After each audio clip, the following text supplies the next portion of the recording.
Senator Mihai Razvan Ungureanu, thank you very much for your honor of joining us at the International Symposium on Cultural Diplomacy and also for your keynote. Thank you very much. We would be very grateful if you agree to ask a few questions. You have given a very subtle and nuanced keynote speech on the themes of history, memory, and cultural diplomacy. And you have emphasized by a tour of academic research the dangers of confusing European history with European memory. What is your opinion on cultural diplomacy being a mediator, a possible mediator between these two frames of narrative? Cultural diplomacy in general is an instrument, is a tool to bring cultures together and make them speak and understand each other, speak the same language if possible, or at least understand each other. Each culture in the world has its own inventory of specific denominations, may they be rituals or habits or favorite ways of interpreting the world. This is what distinguishes a culture from another culture. Cultural diplomacy is bringing cultures together by means of dialogue, by exchanging information, so that the seeds of dissent could not be put into the ground. Because whenever these seeds of dissent are watered, they grow into wars and conflicts. There is no such a quote-unquote pure culture in the world. This is the dream of 19th century founders of nation states. It's not our dream today. What we see in reality is that cultures are getting far more colorful because of who enters them, because of different minor factors influencing on them. May they be from migrants to different cultural trends. This makes cultures, quote-unquote, impure, that is very heteroclitic. And therefore, what is heterogeneous, what is heteroclitic, what is sundry, it's bound to be open towards dialogue. It's not like the walls of a fortress. It's very much like the boundaries of a town. They're open to the world. Now we preach to use cultural diplomacy to make these cultures see each other, feel each other, smell each other, understand each other, thus bringing conflicts off our limits. Now when it comes to history and memory, that's a second stage of understanding and deeper, of understanding what are the seeds of discontent worth of, and when can they bring wars up. When confounding history, which is a narrative, with memory, which is impression, subjectivism, then what comes from our souls is the worst. Because this is what happens between humans. Certainly we're not Hobbes now to say that homo homini lupus. But on the other hand, we know each other that there is a competition in the world. And if competition has no rules, then we have a problem, then we have a conflict. Now, what we look for is to have history, which is a narrative we respect. History should not be confounded with something that is untrue or a way of negligating the truth in general. No, a narrative of truth. This should be history. This is what should be taught in schools, for example. It is what it should be taught for all of us. Whereas memories should not influence history and should not take part into political decisions. That is actually the meaning. if you bring subjectivism into political decisions, then it's anger, it's fear, it's fury that are decisive. And these feelings, these emotions, which are very basic in fact, when put into political decision, they can ruin the destiny of millions of people. This is how the Second World War came out.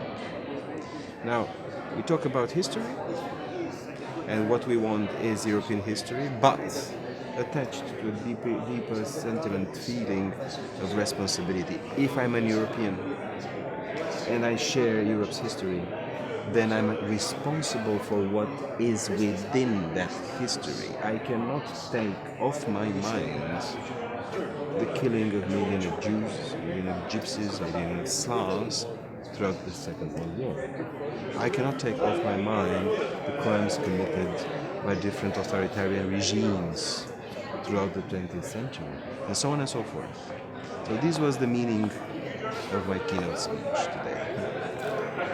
Transitioning from cultural diplomacy as a field, as an extraction, as a development from what is considered public diplomacy on the principles of soft power defined by Joseph Nye, and going towards the people, whom do you see as capable, credible cultural diplomats? People who are formally trained to be diplomats, people who are active in cultural exchanges, public intellectuals. What would be your suggestion in this direction? Let's not look into generations, and let us look into fields of interest or academic definitions. It's a matter of sensibility.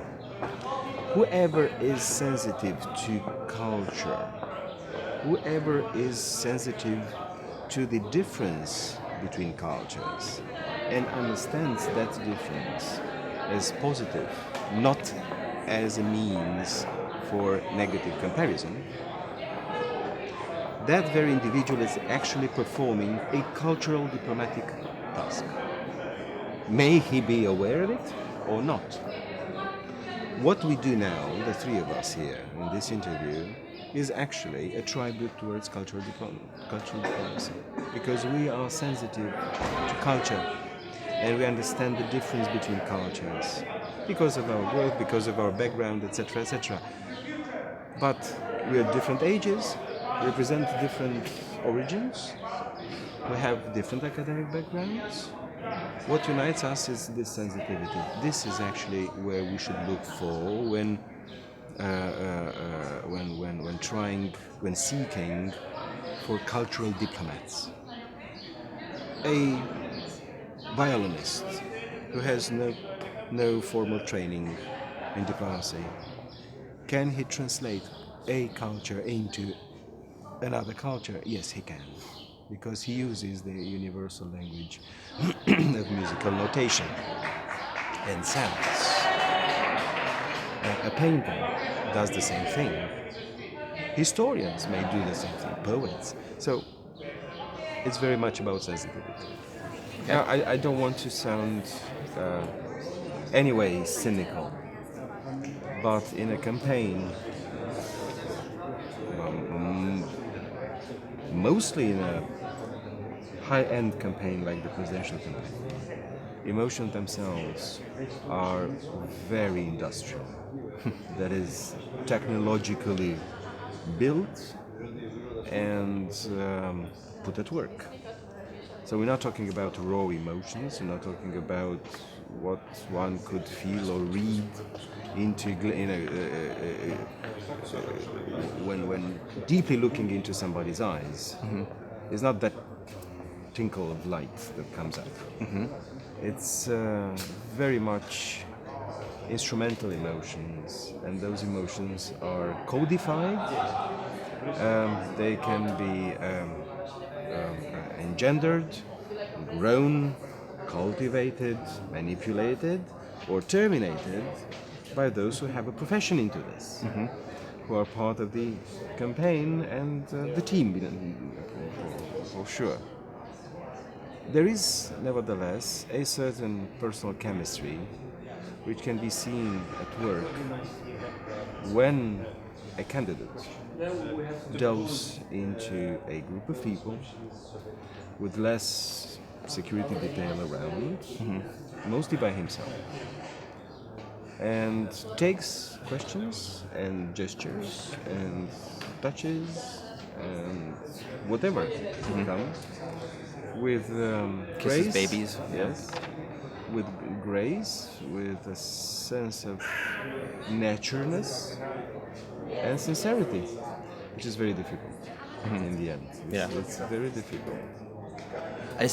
I find the language that you're describing everything with quite remarkable and not normally found in the realm of politicians that I encounter. So That's because I'm in the eye of the cyclone, Lester. is that it? I will run for the presidential elections in November. I think we will be there to see it. won't we? We will certainly. That's very exciting. Well, I wish you most best of luck. We want to wrap this up. I know they did want me to ask a little bit about your academic background and how you ended up in this field, because I believe, did you start with mathematics? Well, that was my first love, or nevertheless one of the loves in a long list of first loves. Yeah. But I switched to history because it is very close to my very soul. So I just gave myself way towards what I liked. Well, it's all about appreciating the different angles to see something as objectively as possible, I guess. Thank you. Thank you very much for your time. We're Thank you very very much honored for that your you questions. were able to speak with us. Thank you. Thank you very much. Thank you. Thank you. Thank you.